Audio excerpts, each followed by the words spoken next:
It's time to understand who your Father is.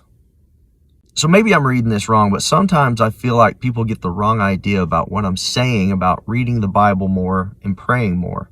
One of the biggest things I want you to understand, and it's not your fault, it's not my fault, it's not anybody's fault, it's religion's fault.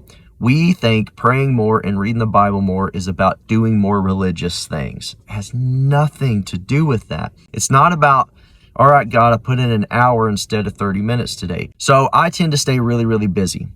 And even on Sundays, sometimes I spend too much time working on YouTube because it is my ministry.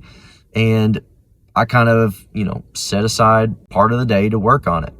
But this Sunday, I decided not to. I spent the entire day with my kids. We went to church, and then we came home, and me and one of my boys went out and had a day out in the woods, hiking, quality time together. And then we had lunch and watched some YouTube together. And then we played Mario Party for a couple hours. Here's the thing. It meant so much to me, but it meant even more to them. It was not about the things that we did. It was about spending quality time with their Father. You got to understand who your Father is. God of the universe. Your Father is the King of the universe, and the King of the universe wants to spend time with his kids. Reading the Bible and praying is not about doing a religious thing. It is about spending quality time with your Father. When you read the Bible, you're learning more and more and more about God. And when you pray, you're telling God about your day. It means a lot. I know pretty much everything that's going on with my kids for the most part, but it means a lot to them to tell me how they're feeling, what they're going through. God knows everything about you, but it means a lot to you when you're able to talk to somebody, and it means a lot to him when he's able to listen and share things with you.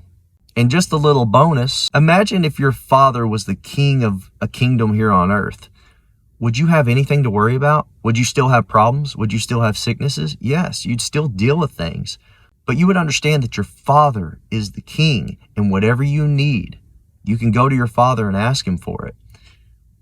Our Father is the King of the universe. We can go to him and ask him for anything. And I know sometimes we hear this and it bounces off our brain because our brain is so hardwired to believe God is some distant entity that we can't interact with. No, if you're a born-again Christian, he lives inside of you. You have connection through Jesus Christ. Everything you need, your Father wants to give you. But understand too that your Father will discipline you, correct you, and guide you. And that's painful, not just for the child, but for the father too. But the father has to do what he feels is right. But when you're ready, God will give you everything you need and more.